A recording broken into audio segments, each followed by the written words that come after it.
दिल्ली में अब कोरोना की स्थिति काफ़ी नियंत्रण में आ चुकी है। कोरोना के केसेस काफ़ी कम हो चुके हैं और इस वक्त पूरी दिल्ली की चिंता एक ही है कि किस तरह से अर्थव्यवस्था को पटरी पे लाया जाए एक तरफ, और दूसरी तरफ अगर तीसरी लहर आती है तो उसकी तैयारियां पूरे जोर शोर से चल रही है। आप लोग देखते भी होंगे कि रोज़ मैं कहीं ना कहीं तैयारियों का जायजा लेने के लिए जाता हूं। कल हम लोगों ने लगभग 22 नए ऑक्सीजन प्लांट उनका उद्घाटन किया, परसों ऑक्सीजन स्टोरेज टैंक्स का उद्घाटन किया। कई सारी तैयारियां तीसरी वेव को लेकर चल रही हैं, लेकिन बहुत सारे लोगों को मैं जानता हूं जिनके लिए अब ज़िंदगी बहुत मुश्किल होती जा रही है क्योंकि कमाने का कोई साधन नहीं बचा है। हम भी ये समझते हैं और धीरे धीरे एक एक एक्टिविटी को खोला जा रहा है। इस हफ्ते जो निर्णय लिए गए हैं वो मैं आपके समक्ष रखना चाहूँगा कि कल सुबह 5 बजे, इस बार इस हफ्ते का जो लॉकडाउन है वो ख़त्म होगा।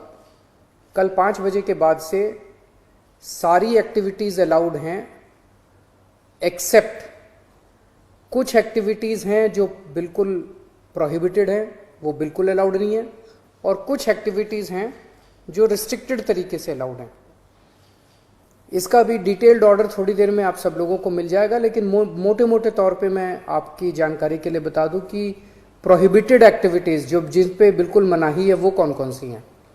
सारे स्कूल बंद रहेंगे, कॉलेज बंद रहेंगे, एजुकेशनल इंस्टीट्यूशंस बंद रहेंगे, कोचिंग इंस्टीट्यूशंस बंद रहेंगे, social, political, sports, entertainment, academic, cultural, religious, festival, इससे रिलेटेड जितनी गैदरिंग्स हैं कोई भी गैदरिंग अलाउड नहीं होगी। स्विमिंग पूल बंद रहेंगे, स्टेडियम बंद रहेंगे, स्पोर्ट्स कॉम्प्लेक्स बंद रहेंगे, सिनेमा, थिएटर, मल्टीप्लेक्स बंद रहेंगे, entertainment parks, amusement parks, water parks बंद रहेंगे, banquet halls, auditoriums, assembly halls बंद रहेंगे, business to business exhibitions, spas, gymnasium, yoga institutes बंद रहेंगे, और पब्लिक पार्क्स और गार्डन्स बंद रहेंगे। ये प्रोहिबिटेड एक्टिविटीज़ हैं, ये बिल्कुल पूरी तरह से बंद हैं। जो एक्टिविटीज़ पार्टली अलाउड हैं, रिस्ट्रिक्टेड एक्टिविटीज़ हैं, वो ये हैं।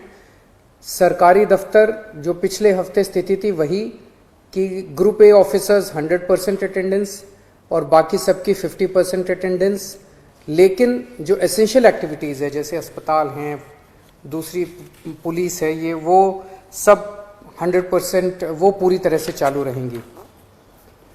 प्राइवेट ऑफिसेज जितने हैं वो 50% कैपेसिटी पे काम करेंगे, 9 बजे से 5 बजे तक काम करेंगे, और कोशिश करेंगे ज़्यादा से ज़्यादा वर्क फ्रॉम होम की।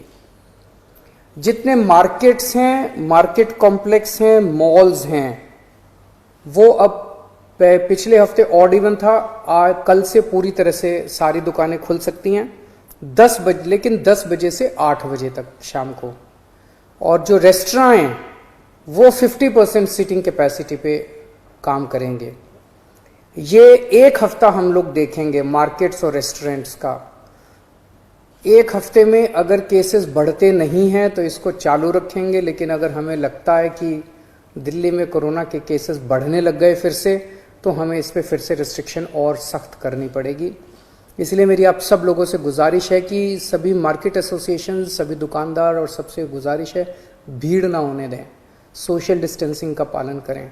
सब दुकान वाले अपनी अपनी दुकानों के अंदर मास्क भी रखें, किसी ने मास्क नहीं पहना हो तो मास्क उसको ऑफर कर दें। हफ्ते में जो वीकली मार्केट्स है वो अलाउ की जा रही है, लेकिन एक जोन में एक दिन में एक ही वीकली मार्केट अलाउ की जाएगी। जो शादियां हैं वो पूरी तरह से अभी पब्लिक प्लेसेस के ऊपर शादियां नहीं हो सकती, बैंक्वेट हॉल में, मैरिज हॉल में, होटल वगैरह में। अगर शादियां होनी है तो 20 से ज़्यादा लोग नहीं होंगे और घर पे या कोर्ट में ही हो सकती है। फ्यूनरल, लास्ट राइट्स में 20 से ज़्यादा लोगों की उपस्थिति नहीं हो सकती। दिल्ली मेट्रो में 50% कैपेसिटी, दिल्ली की बसों में 50% capacity, public transport, auto, e rickshaw वगैरह, ये भी अलाउड है, लेकिन सबकी अपनी ऑटो और ई रिक्शा में 2 पैसेंजर्स, टैक्सीज में 2 पैसेंजर्स, फटफट सेवा में 2 पैसेंजर्स, हर एक का एक वो, ताकि सोशल डिस्टेंसिंग बनी रहे उसका एक उसकी डिटेल्स दी गई हैं। और रिलीजियस प्लेसेस खोले जा रहे हैं पर विजिटर्स अभी फिलहाल अलाउड नहीं होंगे। तो ये मोटे मोटे तौर पे इस हफ्ते गतिविधियां अलाउ की जा रही हैं। मैं उम्मीद करता हूं कि इसी तरह से कोरोना के केसेस कम होते रहे तो मैं समझता हूं धीरे धीरे हमारी सबकी जिंदगी पटरी पे आ जाएगी। बहुत बड़ी त्रासदी है और हमें सबको मिलके इसका मुकाबला भी करना है और उम्मीद भी करनी है कि अब कोरोना के केसेस ना बढ़ें, भगवान करे कि तीसरी वेव ना आए।